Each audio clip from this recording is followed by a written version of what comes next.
कई बार व्यक्ति कई तरह की परेशानियों से जूझ रहा होता है, उसे समझ नहीं आता है कि उसके साथ हुआ क्या है।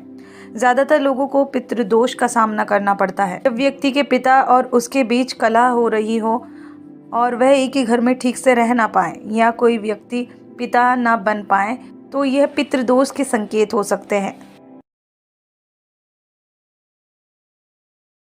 देखिए, बड़ा आसान तरीके आराम से समझ में आ जाते हैं, है ना। तो सबसे बड़ी बात ये होती है, पितृदोष आज के टाइम में कॉमन चीज़ है, हमेशा ही से कॉमन चीज़ रही है पितृदोष। ये रामचंद्र जी की कुंडली में भी रहा, तो इसीलिए जो है राम और राम के पिता एक छत के नीचे नहीं रह पाए। तो अगर आपकी कुंडली में पितृदोष है तो आपको पिता होने में कठिनाई रहेगी और आपके पिता को कठिनाई रहेगी। संतान संबंधित इच्छाएँ जो है वो आप पूरी नहीं कर पाएंगे। पिता और पुत्र एक छत के नीचे रह के तरक्की नहीं कर पाएंगे, दूर रहना पड़ेगा उनको। अगर दोनों एक साथ रहेंगे तो दोनों के बीच में टकराव बना रहेगा। अगर पितृदोष है तो पिता होने में कठिनाई और पिता को कठिनाई। पिता और पुत्र एक छत के नीचे तरक्की नहीं करेंगे, साधारण सी बात है। तो घर में बरकत आएगी नहीं से।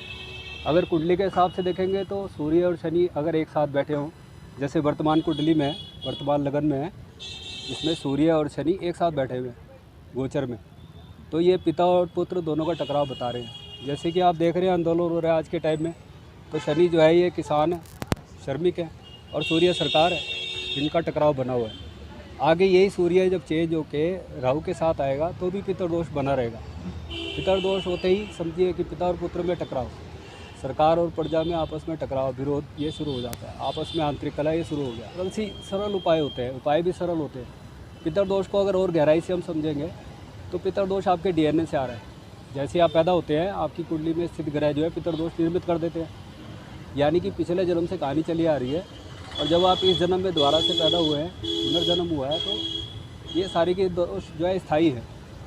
तो इसके लिए हम सबसे पहले क्या करेंगे, गंगा, गीता और गायत्री, 3 चीज़ों का सहारा लेंगे। तो गंगा स्नान करने से क्या होगा, जो पितर आपके मुक्त नहीं हुए वो मुक्त होना शुरू हो जाते हैं। पितृदोष में क्या है कि जो आपके पितर है, इंसेंट फादर है, वो कोई मुक्त नहीं हो पाए, तो वो आपके जीवन को इस्तेमाल करना शुरू कर देते हैं। आपको पता ही नहीं लगता है मेरे साथ हो क्या रहा है, मैंने तो कुछ और सोचा था लाइफ में, हो कुछ और रहा है। जीवन में एक भटकाव पैदा होना शुरू हो जाता है, और साथ ही साथ आपका दूर के विजन को लेकर के स्पष्टता खत्म हो जाती है, विजन आपके क्लियर नहीं होते लाइफ के। तो जैसे आप गंगा स्नान करते हैं, अमावस का दिन सबसे बेस्ट है, क्योंकि यही दिन पितरों का भी है, तो आप गंगा स्नान करिए और मिट्टी का घड़ा जो है गंगा जी प्रोवाइड कर दीजिए, तो इससे 7 तरह के पितरों का निवारण हो जाता है। तो आपकी जो राशि है उसी नंबर के अध्याय को आप आत्मसात करना शुरू कर दें। तो गायत्री मंत्र का अच्छे से दीक्षा लें, उसको लिखें, लिखने से ज़्यादा फायदा होगा बजाय उच्चारण करने के। लोकल 18 के लिए देहरादून से हिना आजमी की रिपोर्ट।